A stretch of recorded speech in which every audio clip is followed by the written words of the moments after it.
C'est l'histoire de la façon dont j'ai perdu ma femme, mes économies et ma dignité. J'en ai récupéré 2 sur 3, et la dignité, c'est surcoté. Bref, je m'appelle Tom Granger, et il y a 3 mois, je pensais avoir tout compris à la vie. Une belle maison dans les banlieues ouvrières de Cleveland, un emploi stable dans l'informatique chez Morrison Industries, et une femme qui était toujours aussi belle dans ses jeans de marque. Il s'est avéré que j'étais aussi futé qu'une boule de bowling. La première fissure dans mon petit monde parfait est apparue un mardi. Je m'en souviens parce que le mardi, c'était le jour des poubelles, et je traînais notre bac de recyclage jusqu'au trottoir quand j'ai entendu Vanessa au téléphone dans la cuisine. Sa voix avait ce timbre haletant qu'elle utilisait quand elle essayait d'impressionner quelqu'un. « Shan, tu es terrible », gloussa-t-elle. « Non, Tom est dehors. Nous avons peut-être 5 minutes. » Shan, c'était son patron chez Meridian Design. Le genre de type avec un SUV BMW et la confiance en soi de celui qui n'a jamais besoin de vérifier le solde de son compte bancaire avant de s'acheter un café. Je suis resté là, tenant un sac de bouteilles de vin vide, depuis quand avions-nous commencé à boire autant de vin, et j'ai écouté ma femme flirter avec un autre homme comme si j'étais une sorte d'obstacle à contourner. J'ai hâte d'être à la conférence à Chicago, a continué Vanessa. Juste toi et moi, et toutes ces chambres d'hôtel. Le sac de recyclage m'a glissé des mains, et les bouteilles se sont fracassées sur l'allée. Le temps que je rentre, Vanessa remplissait le lave-vaisselle comme si de rien n'était. C'était qui, ai-je demandé, en essayant de garder un ton décontracté. Monica, du travail. Des trucs de fille, tu sais. Elle ne m'a même pas regardé en mentant. Monica, c'est ça. Monica était la collègue de Vanessa. Le genre de femme qui portait des imprimés léopards sans aucune ironie et qui pensait que chaque problème pouvait être résolu avec plus de vin, plus de plaintes, et moins de maris. Si Monica lui donnait des conseils de couple, j'étais dans de plus beaux draps que je ne le pensais. Ce soir-là, je me suis assis dans mon bureau, faisant semblant de travailler pendant que Vanessa se préparait pour un énième dîner client. Elle en avait beaucoup ces derniers temps. À travers la porte de la salle de bain, je pouvais l'entendre fredonner. Elle fredonnait vraiment pendant qu'elle se maquillait. « Ne m'attends pas », a-elle lancé. « Ça risque de finir tard. »« Quel client ?» ai-je demandé. « Le projet Hartwell. Tu sais, celui avec toutes ses complications. » Je ne savais pas. Avant, je connaissais tous ces projets, à l'époque où elle me parlait encore de son travail. Maintenant, j'avais droit à des résumés exécutifs livrés avec le même enthousiasme que la plupart des gens réservent à la lecture d'une déclaration d'impôt. Après qu'elle soit partie dans un nuage de parfums hors de prix, j'ai fait ce que tout mari qui se respecte ferait, je me suis servi 3 doigts de bourbon et j'ai essayé de me convaincre que j'étais paranoïaque. Le bourbon n'y croyait pas non plus. J'avais rencontré Vanessa 6 ans plus tôt à la salle de sport de Rick. Rick Daly, ou Rickster, pour tous ceux qui le connaissaient depuis le lycée, gérait un mélange de salles de sport et de bars sportifs qui parvenaient, d'une manière ou d'une autre, à violer toutes les lois d'urbanisme de Cleveland sans se faire fermer. Vanessa était entrée l'air perdu, demandant son chemin pour un endroit branché qui avait fermé 2 ans plus tôt. Elle était belle de cette façon sophistiquée qui aurait dû être un signal d'alarme, des cheveux blonds parfaits, des dents blanches parfaites, et le genre de silhouette qui vient des entraîneurs personnels hors de prix plutôt que de l'effort physique réel. Mais elle riait à mes blagues et semblait impressionnée que je puisse réparer des ordinateurs. Et j'ai été assez stupide pour penser que ça signifiait quelque chose. « T'es sûr de ton coup avec celle-là, Tommy ?» avait demandé Rick après l'avoir rencontrée pour la première fois. Elle a l'air un peu, je ne sais pas haut de gamme pour un gars qui trouve qu'Olive Garden, c'est de la grande gastronomie. J'aurais dû écouter Rick. Cet homme avait survécu à 3 divorces et avait développé une capacité presque surnaturelle à repérer les désastres amoureux avant qu'ils ne se produisent. Mais j'avais 33 ans et j'en avais marre d'être seul. Et Vanessa me donnait l'impression que je valais peut-être quelque chose, après tout. Le mariage fut tout ce qu'elle voulait et rien de ce que je pouvais me permettre. 200 invités, dont la plupart m'étaient inconnus, un photographe qui facturait plus cher que la valeur de ma voiture, et une réception au Ritz-Carlton qui nous a fait commencer notre vie de couple avec $20 000 de dette. C'est un investissement pour notre avenir, avait dit Vanessa quand j'avais remis en question les dépenses. Les gens se souviennent d'un beau mariage. Apparemment, ce qu'ils ont retenu, c'est que Tom Granger était le genre de pigeon prêt à hypothéquer son avenir pour une seule journée parfaite. Le genre de gars qui dirait oui à n'importe quoi si on lui souriait joliment en lui promettant de l'aimer pour toujours. Ce pour toujours, a finalement duré environ 5 ans. Les signes étaient là depuis des mois, peut-être plus. Les soirées tardives au travail, les coups de fil mystérieux qui s'arrêtaient dès que j'entrais dans la pièce. La façon dont elle avait commencé à mieux s'habiller pour aller au bureau que pour nos soirées en amoureux. Ce n'est pas qu'il nous en restait beaucoup, d'ailleurs. Et puis, il y avait l'argent. Vanessa avait toujours été celle qui gérait nos finances. Elle était meilleure avec les chiffres, disait-elle, plus organisée. J'étais heureux de la laisser s'en charger, d'autant que ma conception de la planification financière se résumait à m'assurer d'avoir assez d'argent pour déjeuner. Mais dernièrement, elle était devenue secrète concernant l'argent, d'une manière qui a fait titiller ma paranoïa de technicien informatique. Des fichiers protégés par mot de passe sur son ordinateur portable. Des relevés bancaires qui disparaissaient avant que je puisse les regarder. Des factures de cartes de crédit qui arrivaient à son bureau plutôt qu'à notre maison. Il faut qu'on fasse plus attention à nos dépenses, avait-elle annoncé le mois dernier. Tu pourrais peut-être apporter ton déjeuner au travail au lieu de l'acheter. Et cela venait d'une femme qui avait dépensé $300 pour un sac à main la semaine précédente. La nuit suivant le coup de téléphone à Monica, je suis resté allongé dans le lit à écouter Vanessa respirer, en essayant de comprendre à quel moment tout avait mal tourné. Elle était couchée sur le côté, me tournant le dos. Ses cheveux s'étalaient sur l'oreiller comme de l'or filé. Même à ce moment-là, même avec la suspicion qui me rongeait les tripes comme de l'acide, elle était magnifique. Mais la beauté, j'étais en train de la prendre, n'était qu'un emballage. Et je commençais à soupçonner que ce qu'il y avait à l'intérieur ne correspondait pas à ma commande. Mon téléphone a vibré avec un SMS. Rick, évidemment. Ce type avait une capacité troublante à savoir quand j'avais besoin de parler. Une bière demain? T'as l'air d'en avoir besoin. J'ai répondu, ça se voit tant que ça? Mon frère, ça fait des semaines que tu as l'air d'un chien battu. Quoi que ce soit qui te ronge, éliminons-le avec de l'alcool et de mauvaises décisions. C'était la solution de Rick à la plupart des problèmes de la vie. Et honnêtement, ça lui avait plutôt bien réussi jusqu'à présent, 3 ex-femmes, 2 enfants avec qui il s'entendait bien, et une entreprise qui réussissait à faire des bénéfices bien qu'elle soit gérée comme une maison d'étudiants. Le lendemain, au travail, je me suis retrouvé à fixer mon écran d'ordinateur sans vraiment le voir. Morrison Industries était le genre d'entreprise de taille moyenne qui survivait en étant compétente, mais sans ambition. Nous fournissions une assistance informatique aux petites entreprises, ce qui signifiait que je passais mes journées à expliquer aux gens que la première étape du dépannage était vraiment d'éteindre et de rallumer l'appareil. « Ça va, Tom ?» m'a demandé Janet, la réceptionniste qui s'était autoproclamée mère du bureau. « Tu as l'air distrait. »« Juste fatigué ?» ai-je répondu. « Nuit courte. »« Vanessa t'a empêché de dormir ?» Elle m'a fait un clin d'œil. Petit vénard. Si seulement elle savait. À l'heure du déjeuner, j'ai fait quelque chose que je n'avais jamais fait auparavant. J'ai conduit jusqu'à Meridian Design. Je me suis dit que c'était juste par curiosité. Vanessa travaillait dans un entrepôt réaménagé au centre-ville. Briques apparentes et éclairage industriel. Très tendance, très cher. Le genre d'endroit qui vous facturait $500 pour vous dire que votre salon manquait de coussins. Je me suis garé de l'autre côté de la rue et j'ai observé l'entrée comme une sorte de détective privé de pacotille. Au bout de 20 minutes, je me sentais ridicule. À quoi je m'attendais? À voir Vanessa et Sean s'embrasser dans le hall? Et puis, le SUV BMW de Sean s'est garé. Sean Tully était tout ce que je n'étais pas. Grand là où j'étais de taille moyenne. Confiant là où j'étais dans l'autodérision. Riche là où j'étais juste à l'aise. Il est sorti de sa voiture comme si le trottoir lui appartenait. Tout en vêtements de créateur et coiffure impeccable. Et puis, Vanessa est sortie pour le rejoindre. Elle portait une robe que je n'avais jamais vue, quelque chose qui coûtait probablement plus cher que mon salaire mensuel. Elle a souri à Sean comme elle me souriait avant, à l'époque où j'arrivais encore à la rendre heureuse. Ils se tenaient près l'un de l'autre. Plus proches qu'un patron et son employé. Plus proches que des amis. Puis, la main de Sean a trouvé le creux de ses reins, et j'ai compris. Assis dans ma Honda de 10 ans d'âge, regardant ma femme tomber amoureuse de quelqu'un d'autre, j'ai senti quelque chose de froid et dur s'installer dans ma poitrine. Ce n'était pas un cœur brisé, ça viendrait plus tard.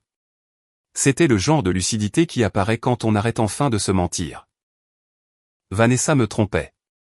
Elle me trompait probablement depuis des mois. Et vu la façon dont ils se regardaient, vu cette proximité facile entre eux, ce n'était pas qu'une question de sexe.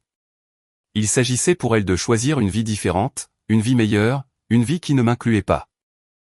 Je suis retourné au travail et j'ai passé le reste de la journée à faire semblant de me soucier des mises à jour de sécurité du réseau pendant que mon mariage s'effondrait dans ma tête comme un château de cartes. Ce soir-là, Vanessa est rentrée tard. Encore un dîner client, a-t-elle dit. Un autre mensonge, je le savais. Comment s'est passée ta journée, a-t-elle demandé, sans vraiment attendre de réponse. Bien, ai-je dit. Calme. Elle a hoché la tête et est montée se doucher. J'ai entendu l'eau couler et j'ai pris ma décision. Son sac à main était posé sur le comptoir de la cuisine et, pour la première fois de notre mariage, je l'ai ouvert sans permission. Portefeuille, clés, maquillage, menthe pour la laine, et un reçu d'un restaurant cher du centre-ville, daté du jour même, pour 2 personnes. Le même restaurant où elle était censée avoir emmené un client la semaine précédente. J'ai remis le reçu en place et je me suis servi ce fameux bourbon. Puis, j'ai appelé Rick. J'ai besoin de cette bière, lui ai-je dit quand il a décroché. Sale journée au bureau. Sale journée dans la vie. Tu peux me rejoindre chez Murphy dans 1 heure. J'y suis déjà, mon frère. Je te garde un tabouret au chaud. Le Murphy's était le genre de bar où la bière était froide, les lumières étaient tamisées, et personne ne posait trop de questions. Rick tenait la cour à sa place habituelle, régalant 2 jeunes gars avec l'histoire de son 2e divorce. Et c'est pour ça qu'il ne faut jamais laisser sa femme gérer les finances, disait-il au moment où j'arrivais. Les femmes voient l'argent comme les chats voient une pelote de laine. Un truc avec lequel jouer jusqu'à ce que tout soit emmêlé. Doucement, Rick, ai-je dit en glissant sur le tabouret à côté de lui. Ta misogynie se voit. Ce n'est pas de la misogynie si c'est basé sur mon expérience personnelle. Il a fait signe au barman pour une autre tournée. Et puis, regarde qui parle. Comment se passe la vie de couple, Tommy? J'ai pris une longue gorgée de bière et évalué mes options. Je pouvais continuer à faire semblant que tout allait bien. Je pouvais faire des blagues, changer de sujet et rentrer chez moi auprès de ma femme infidèle comme si de rien n'était. Ou je pouvais dire la vérité. Je crois que Vanessa a une liaison, ai-je lâché. Rick a failli s'étouffer avec sa bière. Bordel, Tom. T'en es sûr? Presque. Son patron, un gars qui s'appelle Shan, le connard en BMW. Je me souviens de lui à ta fête de Noël. Il avait l'air du genre de type à te voler ta femme et à te facturer des frais de stockage ensuite. C'était tout Rick. Même en pleine crise, il trouvait la métaphore parfaite. Qu'est-ce que tu vas faire, a-t-il demandé. Je ne sais pas. La confronter, je suppose. Demander le divorce. Minute, cow-boy. Rick a posé sa main sur mon épaule. Avant d'appliquer la politique de la terre brûlée, tu devrais peut-être découvrir à quoi tu as vraiment affaire. Tu vois ce que je veux dire? Je ne voyais pas, mais Rick était déjà lancé. Écoute, peut-être que c'est juste un truc émotionnel. Peut-être qu'il flirte juste et que ça n'est pas allé plus loin. Ou peut-être. Il a fait une pause, son expression devenant sérieuse. Peut-être que c'est pire que tu ne le penses. Peut-être qu'il y a une histoire d'argent là-dessous. De l'argent? Tom, t'es un gars intelligent, mais t'es aussi confiant qu'un Golden Retriever. À quand remonte la dernière fois que tu as réellement regardé tes relevés bancaires, tes rapports de crédit, tes comptes d'investissement? Je n'arrivais pas à m'en souvenir. Vanessa gérait tout ça. Oh, merde, a dit Rick en lisant mon expression. Tommy, s'il te plaît, dis-moi que tu n'es pas stupide à ce point. Mais je l'étais. Je l'étais absolument. Et alors que j'étais assis là, au Murphy's, à siroter ma bière et à contempler les ruines de mon mariage, j'ai réalisé que la liaison de Vanessa était peut-être le cadet de mes soucis. Le lendemain matin, je me suis réveillé avec la gueule de bois et un plan. Enfin, la moitié d'un plan. L'autre moitié marinait encore dans le bourbon et les mauvaises décisions. Vanessa était déjà partie quand je suis descendu en titubant. Un mot sur la cafetière. Réunion tôt, ne m'attends pas ce soir. Dîner d'équipe après la présentation Henderson. Je t'aime. Je t'aime. Ouais, de la même façon qu'un requin aime un phoque. J'ai appelé mon travail pour dire que j'étais malade, pour la première fois en 3 ans, et j'ai passé la matinée à faire quelque chose que j'aurais dû faire depuis des années. J'ai épluché nos finances. C'était pire que je ne le pensais. Notre compte chèque commun, celui sur lequel je déposais mes salaires comme une petite abeille ouvrière fidèle, avait été systématiquement vidé au cours des 6 derniers mois. De petits virements, rien qui ne déclencherait d'alerte, mais réguliers. 25 000 $ envolés. Notre compte d'épargne, celui que nous remplissions pour l'apport d'une meilleure maison, n'avait plus que 300 $. Et il y avait des cartes de crédit dont je n'avais pas connaissance, des cartes à nos deux noms, plafonnées à hauteur de 40 000 $. Je me suis assis à la table de la cuisine, entouré de relevés bancaires et de rapports de solvabilité, et je me suis senti comme le plus grand idiot de Cleveland. Peut-être de l'Ohio. Merde, peut-être de tout le Midwest. Mon téléphone a sonné. Rick. Comment tu te sens, champion? Comme si j'avais été percuté par un camion conduit par ma propre stupidité. À ce point-là, hein? Qu'est-ce que t'as trouvé? Je lui ai parlé de l'argent. De tout l'argent.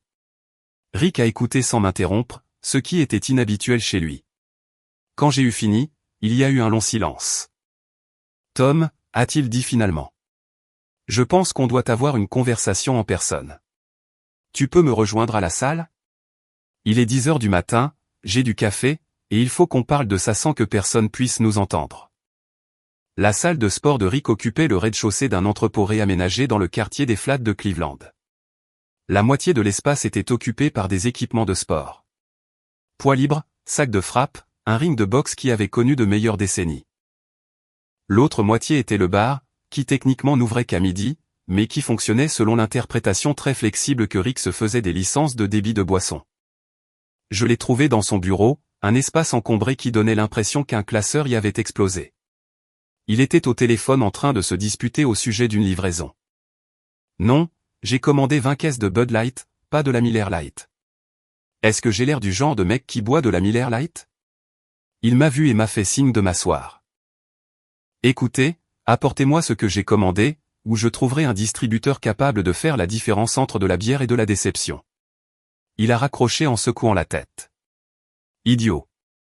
Tu veux du café? Étonnamment, il est bon aujourd'hui. Rick, qu'est-ce qu'il y a? T'avais l'air bizarre au téléphone. Il a versé 2 tasses de café depuis une machine qui avait l'air de sortir d'une salle de contrôle de la NASA.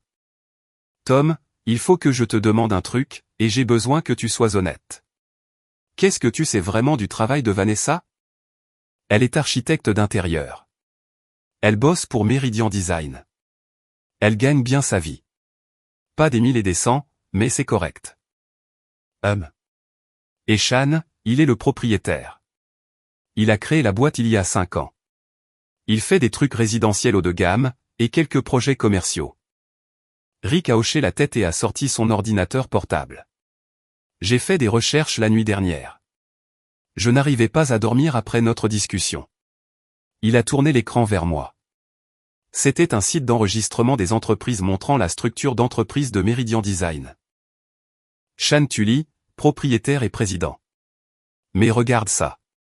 Il a un associé silencieux, quelqu'un qui a investi 50 000 $ il y a 6 mois. J'ai regardé le nom et j'ai senti mon estomac se nouer. Vanessa Granger. C'est impossible, ai-je dit. Nous n'avons pas 50 000 $. Vous n'aviez pas 50 000 $, a corrigé Rick. Mais apparemment, elle les a trouvés quelque part. Le café avait un goût de cendre dans ma bouche. Tu penses qu'elle m'a volé pour investir dans l'entreprise de son petit copain? Je pense qu'elle prépare ça depuis un moment, Tommy. La liaison, l'argent, tout. Et je pense que tu dois découvrir exactement ce qu'elle manigance avant qu'elle n'ait terminé. J'ai fixé l'écran en essayant d'assimiler ce que je voyais. Ma femme ne se contentait pas de me tromper. Elle détruisait systématiquement notre vie financière pour s'en construire une nouvelle avec quelqu'un d'autre. Qu'est-ce que je fais? Ai-je demandé. Rick s'est calé au fond de son fauteuil. Eh bien, tu pourrais la confronter, exiger des réponses, demander le divorce, et espérer récupérer la moitié de ce qu'il reste. Ou. Il a souri, et ce n'était pas un gentil sourire. Ou tu pourrais la jouer intelligemment. Découvrir exactement ce qu'elle prépare, rassembler des preuves, et ensuite lui rendre l'appareil. Je ne vais pas la voler, Rick. Je ne parle pas de voler. Je parle de justice. Elle se joue de toi depuis des mois, peut-être des années. Tu ne penses pas qu'il est temps que tu commences à jouer aussi? J'ai pensé aux mots de Vanessa ce matin-là. Je t'aime. J'ai pensé à elle, se tenant trop près de Shan devant son bureau. J'ai pensé aux 25 000 $ disparus de notre compte pendant qu'elle me faisait la morale pour que je n'achète plus mes repas à midi. Qu'est-ce que tu as en tête? Le sourire de Rick s'est élargi. D'abord, on rassemble des renseignements. On découvre ce qu'elle fait exactement, combien d'argent est en jeu, quel est le calendrier. Ensuite, on réfléchit à la façon d'utiliser ces informations. On dirait du harcèlement. Ça s'appelle faire preuve de diligence. Tu protèges tes actifs contre le vol. C'est tout à fait légal. Vraiment? Tommy, j'ai divorcé 3 fois. Je connais toutes les ruses du manuel, et je sais comment jouer le jeu sans enfreindre aucune loi. Fais-moi confiance. Contre mon propre jugement, je lui ai fait confiance. Rick était peut-être un désastre en matière de mariage, mais c'était l'ami le plus loyal que j'ai jamais eu. S'il disait qu'il pouvait m'aider, c'est qu'il le pouvait. Ok, ai-je dit. On commence par quoi? On commence par la surveillance. Le dîner d'équipe, c'est ce soir, non? Allons voir jusqu'à quel point il consolide l'esprit d'équipe. Ce soir-là, j'étais assis dans le pick-up de Rick devant chez Cha, l'un des restaurants les plus chers de Cleveland. Le genre d'endroit où les portions étaient minuscules, les prix exorbitants, et où les serveurs vous regardaient comme si vous étiez personnellement responsable de la déception de leur mère. Là, a dit Rick en pointant le doigt de l'autre côté de la rue. Le garçon en BMW. La voiture de Shan s'est arrêtée devant le voiturier. Il est descendu, a réajusté sa cravate et est entré dans le restaurant comme s'il était le propriétaire des lieux, ce qui, vu les prix, était probablement dans ses cordes. Aucun signe de l'équipe, ai-je observé. Quelle surprise, a lâché Rick d'un ton sec. C'est presque comme si c'était un rencard. Nous avons attendu. 20 minutes plus tard, la Lexus de Vanessa, depuis quand avait-elle une Lexus, s'est garée devant le même voiturier. Elle en est sortie en portant une robe noire qui n'était absolument pas appropriée pour un dîner d'équipe, et que je n'avais définitivement jamais vue. Combien tu paries que cette robe coûte plus cher que ta mensualité de prêt immobilier, a demandé Rick. Je n'ai pas tenu le pari. J'apprenais à ne pas parier contre le cynisme de Rick. Nous les avons observés à travers les grandes fenêtres de devant du restaurant. Ils étaient assis à une table dans le coin, le genre de place qu'on demande quand on veut de l'intimité. Shan a commandé du vin très cher, à en juger par le cérémonial du sommelier. Vanessa a ri à quelque chose qu'il disait, et a tendu le bras au-dessus de la table pour toucher sa main. Je crois que je vais vomir, ai-je dit. Garde ça pour plus tard. Ça, c'est juste l'acte d'ouverture. Rick avait raison. Après le dîner, ils ne sont pas partis chacun de leur côté. Ils ont marché ensemble jusqu'à la BMW de Shan, et il lui a ouvert la porte côté passager comme un gentleman. Comme quelqu'un qui tenait à elle. Suis-les, a dit Rick. Je ne sais pas si j'ai envie de voir où ça mène. Tommy, il n'est pas question de ce que tu as envie de voir. Il est question de ce que tu dois savoir. Nous les avons donc suivis à travers le centre-ville de Cleveland, dépassant les hôtels de luxe, jusque dans les banlieues résidentielles, où les maisons avaient des allées circulaires et des garages pour 3 voitures. La maison de Shan était exactement ce à quoi je m'attendais, moderne, minimaliste, le genre de lieu qui apparaissait dans les magazines d'architecture. La BMW est entrée dans le garage et Shan ainsi que Vanessa en sont sortis. Bon, a dit Rick. Je crois qu'on peut sans risque supposer qu'il ne s'agit pas d'une réunion d'affaires. J'ai regardé ma femme suivre un autre homme dans sa maison, et quelque chose est mort en moi. Pas seulement l'amour, qui mourait à petit feu depuis des mois. C'était l'espoir. Le dernier espoir stupide et tenace que je me trompais peut-être. Qu'il y avait peut-être une explication.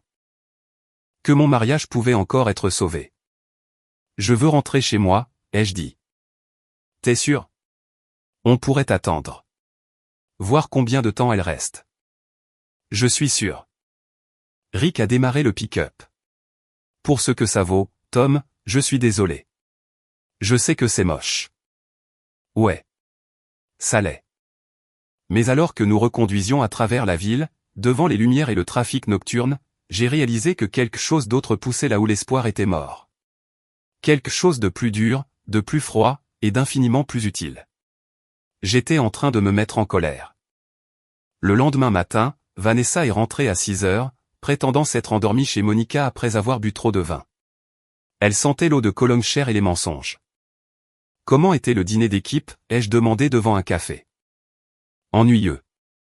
Tu sais comment sont ces trucs. Shan a fait son discours habituel sur la synergie et le positionnement sur le marché. Je crois que je me suis assoupi pendant le dessert. Elle mentait mieux que je ne l'aurais cru. Si je ne l'avais pas vue de mes propres yeux, j'aurais pu la croire. Ça a l'air passionnant, ai-je dit. Qu'est-ce qu'il y a à ton programme aujourd'hui? Des réunions avec des clients toute la matinée. Ensuite, je dois encore travailler tard. On prépare une grosse présentation pour la semaine prochaine. Encore des mensonges. Je commençais à les collectionner comme des timbres. Après son départ, j'ai appelé Rick. Je suis prêt pour la phase 2. Excellent. Rejoins-moi à la salle dans 1 heure. Et Tom, amène ton ordinateur portable. On va faire un peu de travail de détective numérique. Rick avait recruté de l'aide pour la phase 2, Danny Kowalski, un gars qui était au lycée avec nous et qui bossait maintenant dans la cybersécurité. Danny était le genre de personne capable de trouver votre numéro de sécurité sociale en utilisant que votre adresse email et un paquet de chétos. C'est probablement illégal, a dit Danny en se faisant craquer les jointures au-dessus de son clavier. On ne pirate rien du tout, l'a rassuré Rick. On fait juste des recherches. Tom a le droit de savoir ce que sa femme fait de leur argent. Si tu le dis. Mais si ça tourne mal, je n'ai jamais été là. La définition de « recherche » de Danny était créative. En 2 heures, il avait cartographié la vie numérique de Vanessa d'une manière qui me mettait mal à l'aise, ses comptes sur les réseaux sociaux, ses habitudes de mets, ses achats en ligne, et même les données de localisation de son téléphone. Elle a été prudente, a admis Danny. La majeure partie de ses communications avec Shan passe par des applications de messagerie cryptée. Mais elle n'est pas parfaite. Regarde ça. Il a affiché les relevés de carte de crédit de Vanessa. Comment il y avait accédé, je préférais ne pas le savoir. Les dépenses racontaient une histoire que je n'avais pas envie de lire, des restaurants chers, toujours pour 2 personnes, des chambres d'hôtel dans des villes où Meridian Design n'avait aucun client, des achats chez Victoria's Secret et agents provocateurs. Elle ne se contente pas d'avoir une liaison, a dit Danny. Elle mène une toute autre vie. Le pire, c'était la chronologie. Les dépenses remontaient à 8 mois. Ce n'était pas un développement récent ou un moment de faiblesse. C'était une relation à long terme, soigneusement planifiée et exécutée de manière systématique. Il y a autre chose, a ajouté Danny en ouvrant un autre écran. Elle a déplacé de l'argent via 3 comptes différents. Des petites sommes, de façon irrégulière, probablement pour éviter d'attirer l'attention, mais tout finit au même endroit, un compte d'investissement. Propriété conjointe entre elle et Shan. Solde actuel. Il a sifflé. 73 000 $. J'ai fait le calcul dans ma tête. Nos économies, notre compte joint, les dettes de carte de crédit, sont soi-disant investissements dans Meridian Design. L'addition montrait que toute ma vie financière avait été systématiquement siphonnée pour financer sa nouvelle relation. Combien de temps avant que je sois complètement ruiné, ai-je demandé. Danny a consulté ses tableurs. Au rythme actuel, peut-être 3 mois. Mais je pense qu'elle accélère la cadence. Regarde ses transferts de la semaine dernière. Elle bouge des sommes plus importantes, elle prend plus de risques. Elle s'apprête à fuir, a dit Rick. La question, c'est, quand? Comme sur commande, mon téléphone a vibré. Un SMS de Vanessa. Super nouvelle. Shan veut que j'aille à la conférence de design à Miami le mois prochain. Une opportunité incroyable pour développer mon réseau. Je t'aime. J'ai montré le message à Rick et Danny. Miami, a dit Danny. Tu veux parier qu'elle a déjà réservé un aller simple? Je n'ai pas pris ce pari non plus. Ce soir-là, je me suis allongé dans le lit à côté de ma femme et je l'ai écoutée respirer. Elle dormait paisiblement, rêvant probablement de sa nouvelle vie avec Shan. Pendant ce temps, je fixais le plafond, en essayant de trouver un moyen de sauver quelque chose des ruines de mon mariage. Mais, sauver, n'était plus le bon mot. Sauver impliquait qu'il y avait quelque chose qui valait la peine d'être gardé. Ce dont j'avais besoin, c'était de vengeance. 3 jours plus tard, le destin a décidé de mettre son grain de sel dans mon mariage. J'étais au travail, faisant semblant de m'intéresser à une migration de serveurs alors qu'en réalité, je cherchais des avocats spécialisés dans les divorces, quand mon téléphone a sonné. Numéro inconnu. Tom Granger? Oui. Ici le docteur Sarah Chen, de la clinique de Cleveland. Votre femme a été admise dans notre service des urgences. Vous figurez comme sa personne à contacter en cas d'urgence. Le monde a vacillé. Qu'est-ce qui s'est passé? Elle s'est effondrée au travail. Nous lui faisons passer des examens, mais vous devriez venir dès que possible. J'ai conduit jusqu'à l'hôpital dans un état second, mon esprit oscillant entre une inquiétude sincère et une suspicion cynique. Était-ce réel, ou était-ce encore un autre mensonge? Vanessa s'était-elle vraiment effondrée, ou était-ce un stratagème élaboré pour brouiller les pistes? Le service des urgences était un chaos organisé, des machines qui bipent et des conversations précipitées. J'ai trouvé le docteur Chen au poste des infirmières, une femme d'une 40aine d'années à l'air fatigué qui dégageait cette compétence calme de ceux qui ont déjà tout vu 2 fois. Monsieur Granger, votre femme est stable, mais nous menons toujours des examens. Elle a perdu connaissance à son bureau et n'a pas réagi pendant plusieurs minutes. Qu'est-ce qui a causé ça? Le docteur Chen a hésité. Nous n'en sommes pas encore tout à fait sûrs, mais nous avons découvert quelques complications dont nous devons discuter. Y a-t-il un endroit privé où nous pouvons parler? Elle m'a conduit dans une petite salle de consultation qui sentait le désinfectant et les mauvaises nouvelles. Monsieur Granger, je dois vous poser quelques questions personnelles sur le comportement récent de votre femme. Vous a-t-elle paru stressée, différente d'une quelconque manière? Elle travaille beaucoup. Elle rentre tard, elle voyage. Pourquoi? Nous avons découvert que votre femme souffre d'un cas grave d'infection pelvienne. C'est une infection sérieuse qui, si elle n'est pas traitée, peut provoquer le genre de symptômes qu'elle a eu aujourd'hui. Je l'ai regardée, hébété. Comment on attrape ça? C'est généralement sexuellement transmissible. L'infection semble être présente depuis plusieurs mois, peut-être plus. J'ai eu l'impression que la pièce se mettait à tourner. Êtes-vous en train de me dire que ma femme a une MST? Je suis en train de vous dire qu'elle a une infection sérieuse qui nécessite un traitement immédiat. Mais monsieur Granger. La voix du docteur Chen s'est faite plus douce. Il y a autre chose. Lors de notre examen, nous avons découvert les signes d'une procédure médicale récente. Votre femme a subi une interruption de grossesse il y a environ 6 semaines. Les mots m'ont frappé comme un coup physique. C'est impossible. Je suis désolé. Je sais que c'est difficile. Non, vous ne comprenez pas. Nous essayons d'avoir un enfant depuis 2 ans. Elle voulait des enfants plus que tout. L'expression du docteur Chen est restée soigneusement neutre. La procédure a été effectuée dans une clinique privée du centre-ville. Tout est consigné dans son dossier médical. Je suis resté assis dans cette petite pièce stérile, entouré par les bruits des urgences des autres, et j'ai senti les derniers morceaux de mon mariage tomber en poussière. Non seulement Vanessa me trompait, non seulement elle me volait, mais elle était tombée enceinte d'un autre homme et avait mis fin à la grossesse sans m'en parler. L'enfant que nous essayions d'avoir depuis 2 ans, elle l'avait conçu avec quelqu'un d'autre et l'avait jeté à la poubelle. Je peux la voir, ai-je demandé. Elle est sous sédatif pour le moment. Mais oui, chambre 314. Vanessa avait l'air toute petite dans le lit d'hôpital, entourée de moniteurs et de perfusions. Son visage était pâle, ses cheveux ternes contre l'oreiller. Elle avait l'air vulnérable, malade, et coupable comme c'est pas permis. Je me suis assis sur la chaise visiteur et j'ai essayé de comprendre ce que je ressentais. De la colère, évidemment. De la trahison, assurément. Mais sous ces émotions, il y avait autre chose. Quelque chose qui m'a surpris. Du soulagement. Pendant des mois, j'avais douté de ma propre santé mentale. Étais-je paranoïaque? Étais-je en train d'imaginer des choses? Étais-je un mari terrible qui avait poussé sa femme dans les bras d'un autre homme? Maintenant, je savais la vérité. Je n'étais pas fou. Je n'étais pas parano. J'étais juste marié à une femme qui détruisait systématiquement notre vie commune tout en planifiant sa fuite. Mon téléphone a vibré. Un SMS de Shan. J'ai appris pour V, je suis à l'hôpital. T'es où?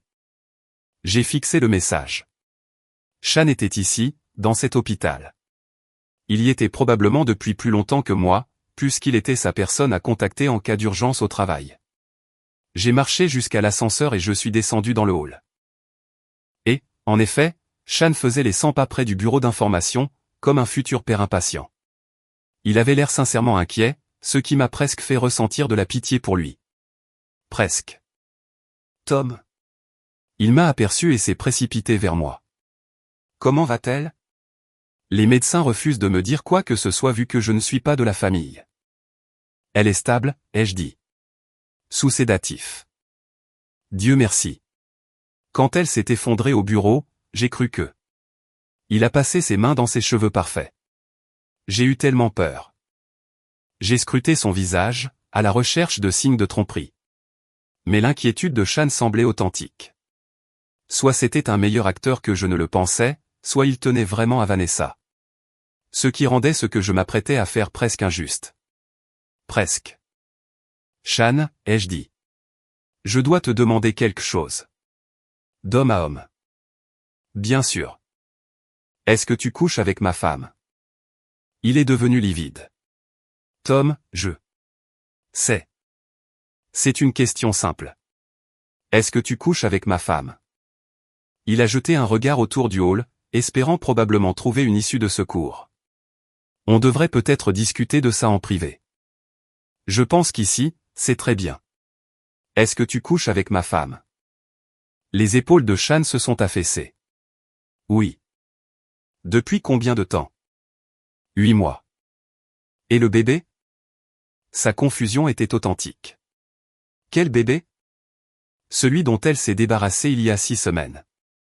Celui qui était probablement le tien. Shan est devenu blanc comme un linge.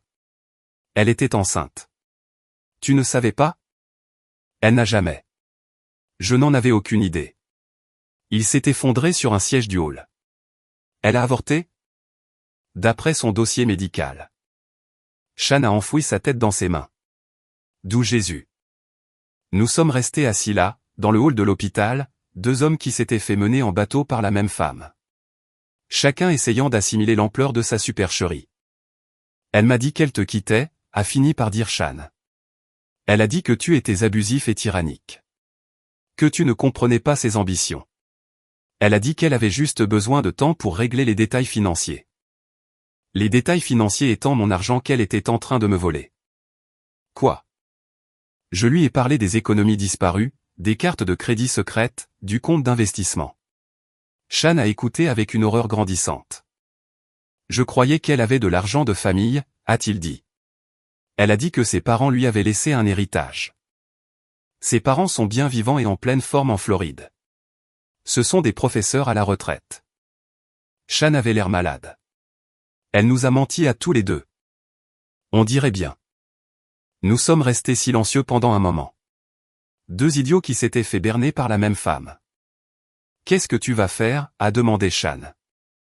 Je vais divorcer, récupérer ce qui est à moi, et ensuite je vais m'assurer qu'elle ne fasse plus jamais ça à personne d'autre.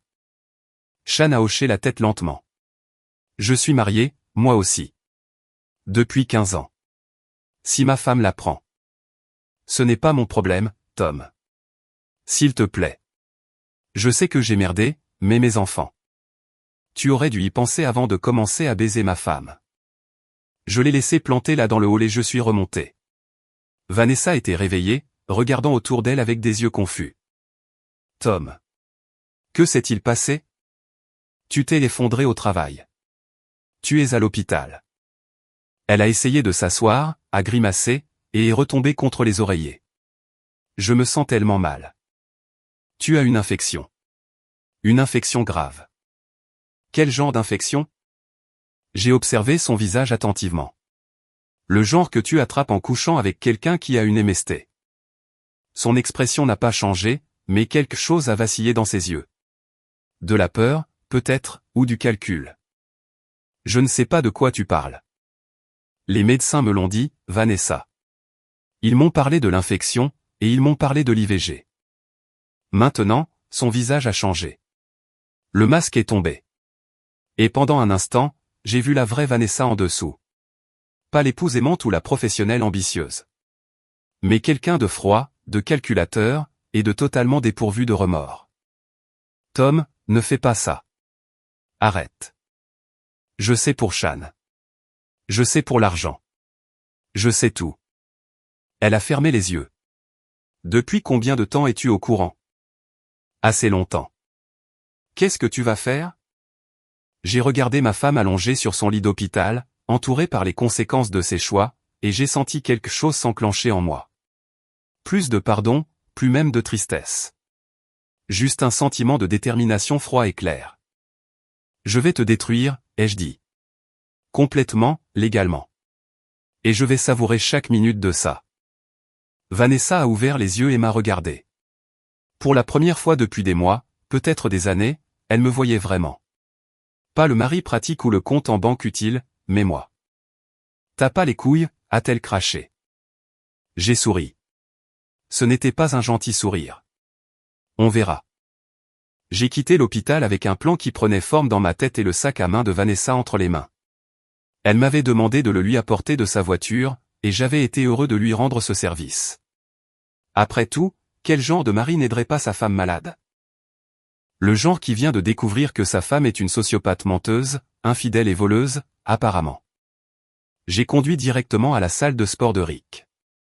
C'était après la fermeture, mais Rick vivait dans l'appartement au-dessus du bar, et je savais qu'il serait encore réveillé. Rick était un oiseau de nuit par nature, et un insomniaque de profession. Je l'ai trouvé dans le bar en train de faire l'inventaire en écoutant du rock classique à un volume qui aurait valu à la plupart des gens une arrestation pour tapage nocturne. Tommy? Il a baissé la musique en me voyant. Comment va Vanessa? J'ai entendu dire qu'elle était à l'hôpital. Elle va bien, toute proportion gardée. Je me suis assis au bar et j'ai fait glisser son sac à main vers lui. Mais j'ai besoin de ton aide pour un truc. Qu'est-ce qu'on cherche? Des preuves. N'importe quoi qui prouve ce qu'elle a fait. Rick a ouvert le sac avec la révérence d'un archéologue ouvrant un tombeau. Portefeuille, clés, maquillage, menthe pour la laine. Tiens, qu'est-ce que c'est? Il a sorti une petite carte de rendez-vous d'une clinique médicale dont je n'avais jamais entendu parler. Le genre d'endroit qui mettait en avant la discrétion et la confidentialité dans ses brochures publicitaires. Ça date d'il y a 6 semaines, a dit Rick en lisant la carte. La même période que l'IVG. Continue de chercher. Rick a poursuivi son excavation. Des cartes de crédit que je ne reconnaissais pas. Une carte de visite pour une agence de voyage. Et, il a sifflé. Une clé. La clé était petite, en laiton, avec un numéro estampillé dessus. Le genre de clé qui ouvre un coffre-fort de banque. Tu crois qu'elle a une cachette secrète? A demandé Rick. Il n'y a qu'un seul moyen de le savoir. Mais d'abord, je dois passer un coup de fil. J'ai appelé Danny, notre ami de la cybersécurité, et je lui ai demandé de nous rejoindre à la salle. En l'attendant, Rick et moi avons fouillé le portefeuille de Vanessa plus minutieusement. Elle avait des cartes de crédit que je n'avais jamais vues, avec des plafonds qui suggéraient des revenus bien supérieurs à ce que je lui connaissais. Il y avait des cartes de visite d'avocats, de conseillers financiers et d'agents immobiliers. Et il y avait un morceau de papier plié avec ce qui ressemblait à des numéros de compte et des mots de passe écrits avec l'écriture soignée de Vanessa. Elle prépare ça depuis un moment, a observé Rick. Plus longtemps que je ne le pensais. Danny est arrivé 20 minutes plus tard, donnant l'impression d'avoir été tiré de son lit par les pieds. A intérêt à être bon, Tom. J'étais en plein milieu d'un marathon Netflix très important. Je lui ai montré le papier avec les numéros de compte. Tu peux découvrir ce que c'est. Danny a plissé les yeux sur les numéros, puis a sorti son ordinateur portable. Laisse-moi quelques minutes. Pendant que Danny opérait sa magie, Rick et moi avons essayé de découvrir ce que la clé de coffre-fort ouvrait. Il y avait 3 banques à quelques pas du bureau de Vanessa, et toutes proposaient des services de coffre-fort. On devra toutes les essayer, a dit Rick. Mais tu es son mari. Tu devrais y avoir accès. En supposant qu'elle t'ait désigné comme utilisateur autorisé. C'est le cas, a dit Danny en levant les yeux de son écran. Du moins, pour le coffre à la First National. Ton nom est sur le compte. Et les autres numéros? Des comptes d'investissement, des comptes d'épargne, et même un compte courant que je n'avais jamais vu avant. Tom, ta femme n'a pas chômé. Elle a près de 100 000 $ répartis sur 6 comptes différents. Le chiffre m'a frappé comme un coup de poing dans le ventre. 100 000 $. De l'argent qui provenait de nos comptes communs, de nos cartes de crédit, de notre vie partagée. Il y a autre chose, a continué Danny. Elle a des billets d'avion pour Miami, départ vendredi prochain. Un aller simple. Juste pour elle? Non, 2 billets. Elle est Shan. Je suis resté assis là, dans le bar de Rick, entouré par les preuves de la trahison de ma femme, et j'ai senti cette colère froide se cristalliser en quelque chose de plus dur, de plus utile. Messieurs, ai-je dit, je crois qu'il est temps de passer à l'offensive. Le lendemain matin, je me suis de nouveau porté pâle au travail et je suis allé voir un avocat.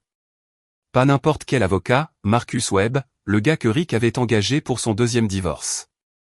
Le genre d'avocat spécialisé dans ce que Rick appelait la protection agressive des actifs. Le bureau de Webb se trouvait dans un bâtiment de grès brun rénové au centre-ville, tout en bois sombre et en livres reliés en cuir. Il ressemblait à l'idée stéréotypée qu'on se fait d'un avocat spécialisé dans les divorces, costume sur mesure, cheveux argentés, et des yeux qui avaient vu toutes les faiblesses humaines et n'étaient impressionnés par aucune d'entre elles. Monsieur Granger, a-t-il dit en me serrant la main avec la poigne d'un homme qui a bâti sa carrière sur le malheur des autres. Rick Daly dit beaucoup de bien de vous. Il dit que vous avez une situation intéressante. Ma femme prévoit de divorcer et de disparaître avec nos actifs. Je veux l'en empêcher. De combien parle-t-on? Je lui ai tout raconté, l'argent disparu, les comptes secrets, le voyage prévu à Miami. Webb a écouté sans prendre de notes, hochant la tête de temps en temps comme s'il avait déjà tout entendu. La bonne nouvelle, a-t-il dit quand j'ai eu fini, c'est que votre femme a commis plusieurs erreurs tactiques. La mauvaise nouvelle, c'est qu'elle a une longueur d'avance et qu'elle prépare ça depuis plus longtemps que vous. Que peut-on faire? Nous pouvons demander le divorce immédiatement, avant qu'elle n'ait la chance de déplacer d'autres actifs. Nous pouvons geler les comptes communs, annuler les cartes de crédit et bloquer toutes les grosses transactions financières. Et nous pouvons lui compliquer très sérieusement la vie. Jusqu'à quel point? Webb a souri. C'était le genre de sourire qui devait sûrement réveiller les avocats de la partie adverse en sueur froide. Monsieur Granger, votre femme a commis plusieurs délits. Usurpation d'identité, fraude à la carte de crédit, peut-être détournement de fonds selon la façon dont elle a déplacé l'argent. Si on s'y prend bien, elle ne perdra pas seulement les actifs. Elle fera face à des poursuites pénales. Je ne veux pas l'envoyer en prison. Je veux juste récupérer mon argent. Parfois, la menace est plus efficace que l'action en elle-même. Votre femme est une stratège, monsieur Granger. Elle a toujours pensé avec 3 coups d'avance, mais elle a prévu un divorce, pas une enquête criminelle. La perspective de la prison pourrait la rendre plus coopérative. J'ai pensé à Vanessa allongée dans son lit d'hôpital, me disant que je n'avais pas les couilles pour me défendre. Qu'est-ce qu'on fait en premier? D'abord, on rassemble les preuves. Tout ce que vous avez trouvé, tout ce que votre ami Danny peut déterrer, absolument tout. Ensuite, on dépose les papiers et on gèle les actifs. Et après? Le sourire de Webb s'est élargi. Après, on fait savoir à votre femme que les règles du jeu ont changé. Cet après-midi-là, je suis allé à la First National Bank avec la clé du coffre-fort. Le coffre était enregistré au nom de Vanessa et moi, ce qui signifiait que j'avais parfaitement le droit d'y accéder. Ce que j'y ai trouvé a fait bouillir mon sang, de l'argent liquide, beaucoup. 50 000 $ en billets de 100, proprement en liasse et empilés comme le fonds de retraite d'un dealer de drogue. Il y avait aussi des documents, des copies de nos déclarations de revenus, des relevés bancaires, des dossiers d'investissement. Tout ce dont elle aurait besoin pour prouver notre historique financier devant un tribunal de divorce. Et il y avait une lettre, écrite de la main de Vanessa, et qui m'était adressée. Tom, commençait-elle. Si tu lis ceci, ça veut dire que tu as compris ce que j'avais prévu. Je suis désolé que ça doive se terminer comme ça, mais on sait tous les deux que notre mariage est fini depuis longtemps. J'ai pris ce dont j'avais besoin pour recommencer à zéro, et je trouve ça juste vu à quel point tu m'as rendue malheureuse. N'essaie pas de me retrouver. Le temps que tu lises ça, je serai dans un endroit où tu ne pourras pas m'atteindre. Essaie de refaire ta vie. V. J'ai lu la lettre 3 fois, chaque lecture me mettant encore plus en colère. Pas seulement à cause de ce qui y était dit, mais pour ce qu'elle révélait de la façon dont Vanessa me percevait. Un obstacle à gérer. Un problème à résoudre. Un pigeon à jeter une fois qu'elle aurait pris tout ce qu'elle voulait. J'ai tout pris en photo dans le coffre, j'ai pris l'argent liquide, et j'ai laissé la lettre. Puis j'ai appelé Webb. J'ai trouvé son fond de fuite, lui ai-je dit. Combien? 50 000 en cash, plus des documents et une lettre de confession expliquant ses plans. Parfait. C'est la preuve d'une préméditation. Je dépose les documents aujourd'hui, monsieur Granger. Mettons fin à ça avant que ça n'empire. Mais je n'étais pas prêt à en finir. Je ne faisais que commencer. Ce soir-là, je suis allé chez Shan. Sa femme a ouvert la porte, une femme d'une quarantaine d'années à l'air agréable, avec des yeux fatigués et le genre de sourire qui suggère qu'on a été déçu trop souvent pour s'attendre à de bonnes nouvelles. Vous devez être Tom, a-t-elle dit. Je suis Linda. Shan m'a dit que vous passeriez peut-être. Il l'a fait? Il m'a tout raconté hier. La liaison, Vanessa, l'argent. On a discuté toute la nuit. Elle s'est écartée pour me laisser entrer. Vous voulez un café? Je crois qu'on a beaucoup de choses à se dire. La maison de Shan était tout ce que la mienne n'était pas. Des meubles coûteux, des œuvres d'art originales, le genre de cuisine qu'on voit dans les magazines de décoration. Mais il y avait quelque chose de creux là-dedans, comme un décor de film conçu pour ressembler à un foyer sans en être vraiment un. Shan est apparu dans l'embrasure de la porte, l'air de ne pas avoir dormi depuis des jours. Tom, merci d'être venu. Linda est au courant de tout. Shan et moi sommes mariés depuis 15 ans, a dit Linda en versant du café dans des tasses qui coûtaient probablement plus cher que mon remboursement de voiture mensuel.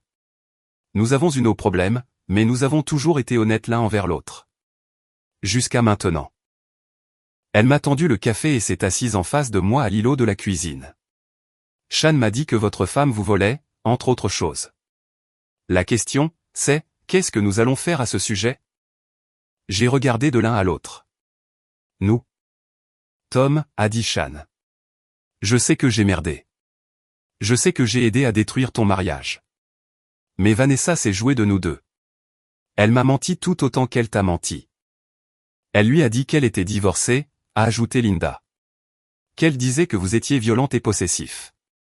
Que vous essayiez de voler l'argent de sa famille dans l'accord de divorce.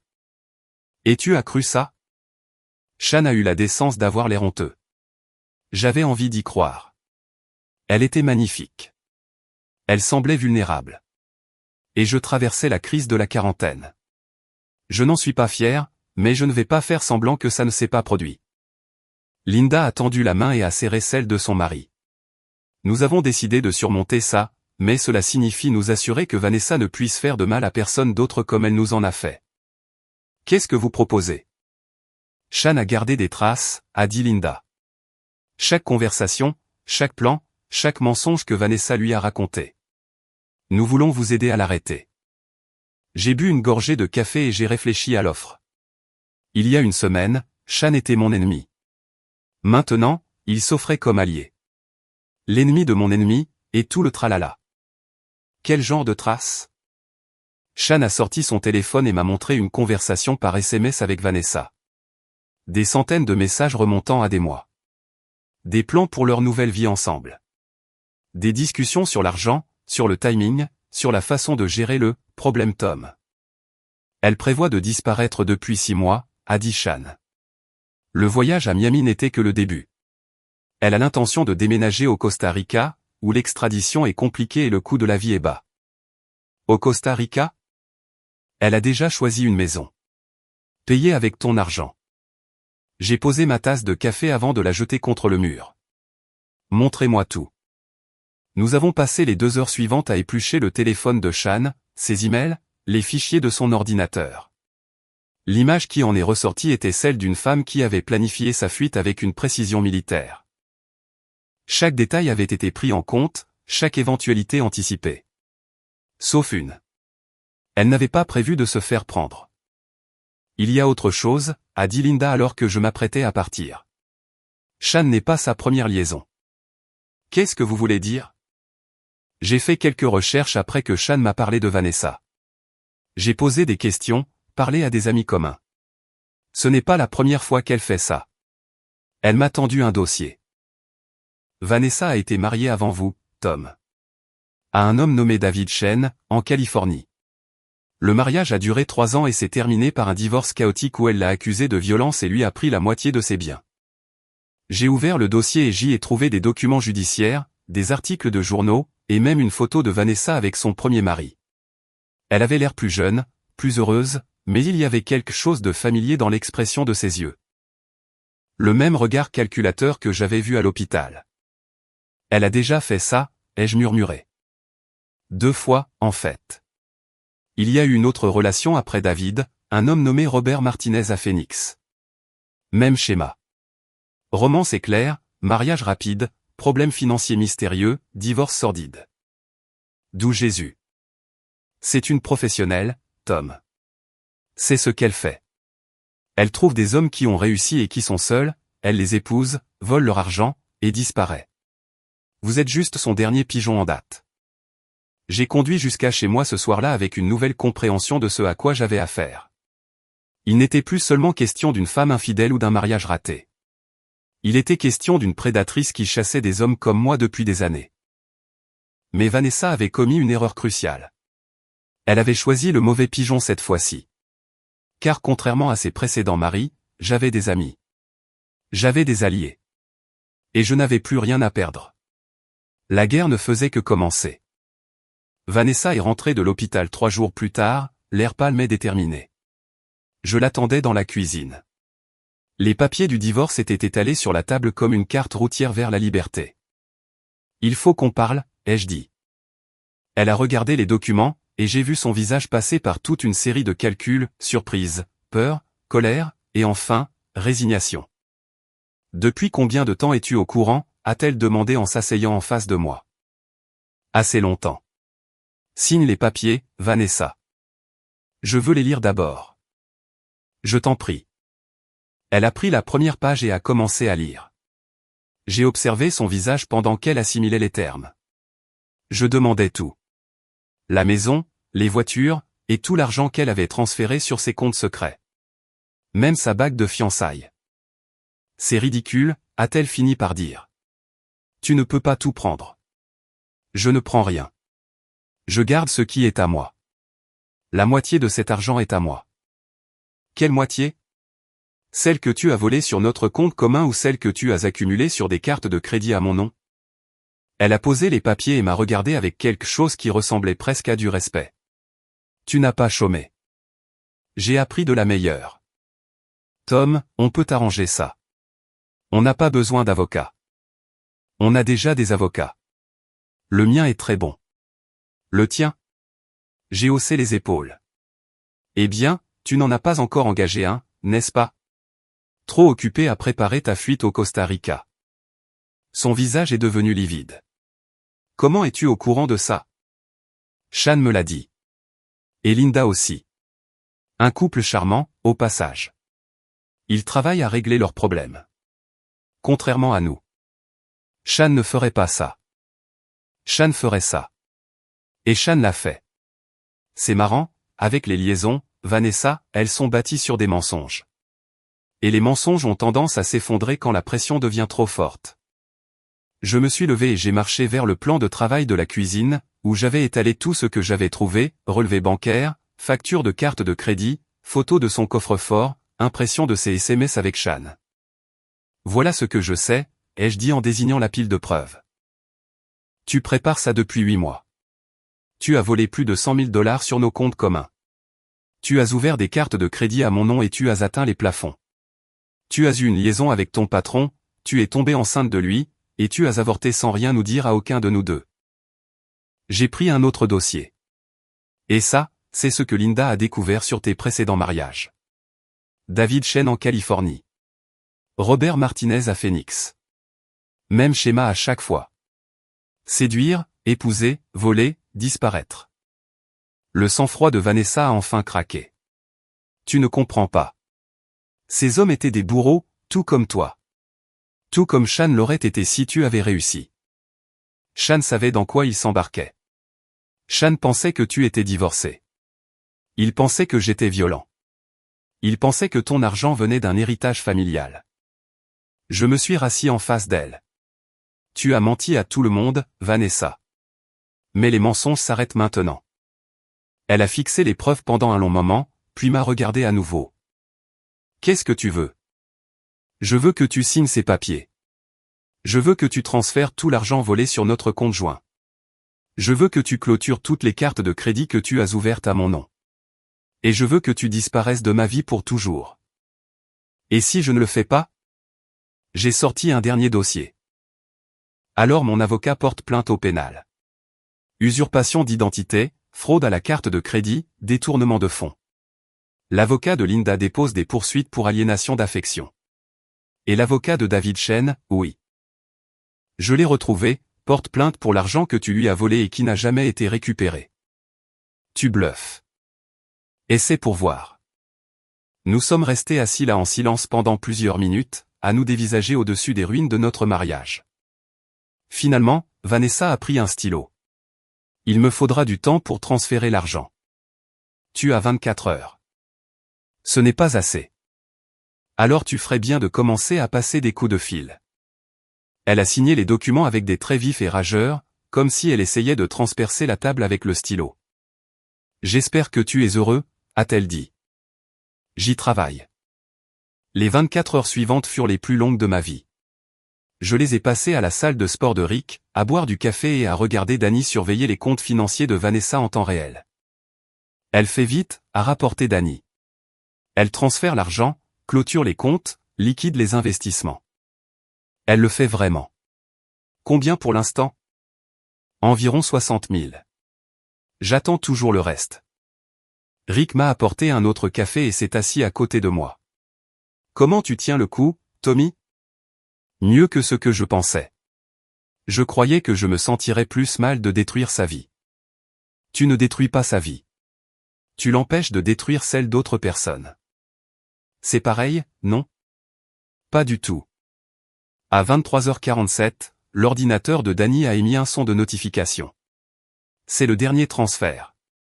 Elle a tout remis sur votre compte commun. J'ai regardé le solde à l'écran. 113 000 $.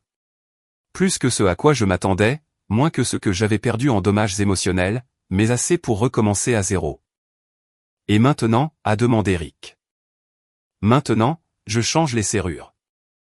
Je suis rentré chez moi à minuit et j'ai trouvé Vanessa en train de charger des valises dans sa voiture. Elle a levé les yeux en me voyant, et pendant un instant, j'ai vu quelque chose qui ressemblait à des regrets dans ses yeux. L'argent est transféré, a-t-elle dit. Je sais. Je pars ce soir. Bien. Elle a fermé le coffre et s'est tournée vers moi. Tom. Je veux que tu saches que tout n'était pas faux. Au début, je t'ai vraiment aimé. Mais pas assez pour être honnête avec moi. Non. Pas assez pour ça. Elle est montée dans sa voiture et a démarré le moteur. Puis elle a baissé la vitre. Pour ce que ça vaut, je suis désolé. Non, tu ne le es pas. Tu es désolé de t'être fait prendre. Elle a eu l'air de vouloir répliquer, mais elle a simplement hoché la tête. Prends soin de toi, Tom. Je le ferai. Toi aussi, Vanessa. Et la prochaine fois que tu décides de détruire la vie de quelqu'un, choisis quelqu'un qui ne se défendra pas. Elle est partie sans se retourner. Je suis resté dans mon allée, regardant ses feux arrière disparaître dans la nuit, et j'ai réalisé que je ressentais quelque chose que je n'avais pas ressenti depuis des mois, la paix. Le lendemain matin, j'ai appelé mon bureau et j'ai démissionné. Pas par désespoir ou dépression, mais parce que j'avais réalisé quelque chose d'important pendant ma guerre contre Vanessa. J'étais doué pour les enquêtes. J'étais doué pour la stratégie. J'étais doué pour me défendre. Il était peut-être temps de gagner ma vie en aidant d'autres personnes à se défendre, elles aussi. Rick m'a trouvé à la salle de sport cet après-midi-là, en train de défouler mes frustrations sur un sac de frappe. J'ai entendu dire que tu avais quitté Morrison Industries, a-t-il dit. Les nouvelles vont vite. Petite ville, communauté encore plus petite. Qu'est-ce que tu vas faire maintenant? J'ai arrêté de frapper le sac et je me suis tourné vers lui. Je vais devenir détective privé. Sérieusement. J'ai les compétences. Danny m'a appris l'informatique légale. Webb m'a appris la stratégie juridique. Et toi, tu m'as appris à décrypter les gens. En plus, j'ai 100 000 $ à investir dans une nouvelle entreprise. Rick a souri de toutes ses dents. Tommy Granger, détective privé. J'aime bien l'idée. Il y a une condition. Laquelle? Je veux être ton associé. Cet endroit aurait bien besoin de revenus légitimes pour équilibrer les affaires. Disons, plus discutable. Rick a regardé autour de sa salle de sport, évaluant l'offre. Quel genre d'affaires? Des conjoints infidèles, des actifs dissimulés. Des gens comme Vanessa qui se croient plus intelligents que tout le monde. Et nous serions les gars qui leur prouvent le contraire. Exactement. Rick a tendu la main. Associé. Nous avons conclu le marché, et j'ai senti quelque chose se mettre en place. Pas seulement un partenariat commercial, mais un sens du devoir qui m'avait manqué pendant des années. 6 mois plus tard, Granger et Daly Investigation avaient ses bureaux au-dessus de la salle de sport de Rick et plus de clients que nous ne pouvions en gérer. Il s'est avéré que Cleveland était rempli de gens qui avaient besoin d'aide pour riposter face aux Vanessa de ce monde. Notre première grosse affaire nous est venue d'une source inattendue. Linda Tully a appelé un mardi matin, la voix serrée par une colère maîtrisée. Tom, c'est Linda. La femme de Sean. Salut, Linda. Comment ça va? Compliqué. Sean et moi essayons de régler nos problèmes, mais on en a un nouveau. Vanessa est de retour. J'ai failli lâcher le téléphone. Comment ça, de retour? Elle est à Cleveland. Elle a contacté Sean la semaine dernière. Elle lui a dit qu'elle était désolée. Elle a dit qu'elle voulait arranger les choses. Elle lui demande de la rencontrer. S'il te plaît, dis-moi qu'il n'est pas stupide à ce point. Il ne l'est pas. Mais Tom, elle ne vise pas seulement Sean. Je crois qu'elle a trouvé un nouveau pigeon. Un de nos amis, un veuf nommé Paul Morrison. Il a de l'argent. Il se sent seul. Et il est exactement son genre. J'ai regardé à travers le bureau vers Rick, qui écoutait ma partie de la conversation avec un intérêt grandissant. Linda, nous prenons l'affaire. Mais je veux que tu saches que cette fois-ci, on ne va pas se contenter de l'arrêter. On va s'assurer qu'elle ne fasse plus jamais ça à qui que ce soit. Qu'est-ce que tu veux dire? Je veux dire qu'il est temps que Vanessa apprenne ce que ça fait d'être le pigeon. Rick sortait déjà son ordinateur portable. Danny va adorer ça, a-t-il dit. J'ai raccroché et j'ai marché vers la fenêtre qui donnait sur la rue. Quelque part dehors, Vanessa préparait son prochain coup, ciblant sa prochaine proie, persuadée qu'elle pourrait continuer à s'en tirer en détruisant la vie des gens. Elle avait tort. Cette fois-ci, elle s'était attaquée à des professionnels. 2 semaines plus tard, j'étais assis dans ma voiture devant le Ritz-Carlton, regardant Vanessa entrer dans le restaurant de l'hôtel pour ce qu'elle croyait être un dîner romantique avec Paul Morrison. Elle était superbe. Robe hors de prix, coiffure impeccable, le genre de sourire qui promet tout et ne donne rien. Ce qu'elle ignorait, c'était que Paul Morrison était un policier en civil travaillant pour la brigade des fraudes de la police de Cleveland. Ce qu'elle ignorait, c'était que chaque conversation, chaque mensonge, chaque promesse était en train d'être enregistrée. Ce qu'elle ignorait, c'était que David Chen et Robert Martinez, ses précédentes victimes, étaient tous deux en ville pour témoigner de leurs expériences. Mon téléphone a vibré avec un SMS de la détective Sarah Martinez. Aucun lien de parenté avec Robert, juste une de ces coïncidences qui rendent la vie intéressante. Elle est en train de faire son numéro. Elle parle de son ex-mari violent, de son héritage familial, de son besoin d'un homme fort pour la protéger. C'est exactement comme tu avais dit. J'ai répondu, laissez-la se pendre avec sa propre corde. 20 minutes plus tard, Vanessa est sortie du restaurant les menottes au poignet.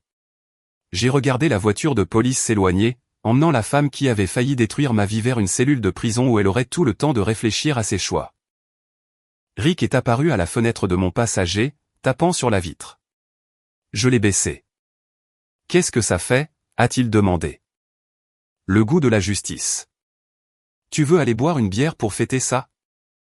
J'ai jeté un dernier regard à l'hôtel, puis à mon meilleur ami et associé. Ouais, je crois que oui. Nous sommes entrés au bar Murphy S, le même endroit où toute cette histoire avait commencé, et avons commandé 2 bières. Le barman était nouveau, un jeune gars qui ne connaissait pas notre histoire. Qu'est-ce qu'on fait, a-t-il demandé. Rick a levé son verre. La fin d'une très longue guerre. Et le début d'une entreprise très rentable, ai-je ajouté. Nous avons trinqué et bu à la justice, à l'amitié, et à la satisfaction de prouver que parfois, les gentils gagnent vraiment. 6 mois plus tard, Vanessa a été condamnée à 5 ans de prison fédérale pour fraude, usurpation d'identité et extorsion en bande organisée. Ses précédents pigeons ont finalement récupéré une partie de leur argent. Sean et Linda ont renouvelé leur vœu de mariage. Et Granger et Daly Investigation est devenue l'agence de détectives privée la plus prospère de Cleveland. Quant à moi, j'ai appris que la dignité n'était pas surcotée après tout. C'était juste quelque chose pour lequel il fallait se battre. Et parfois, si on se battait avec assez d'acharnement et d'intelligence, on pouvait tout récupérer. Y compris ça.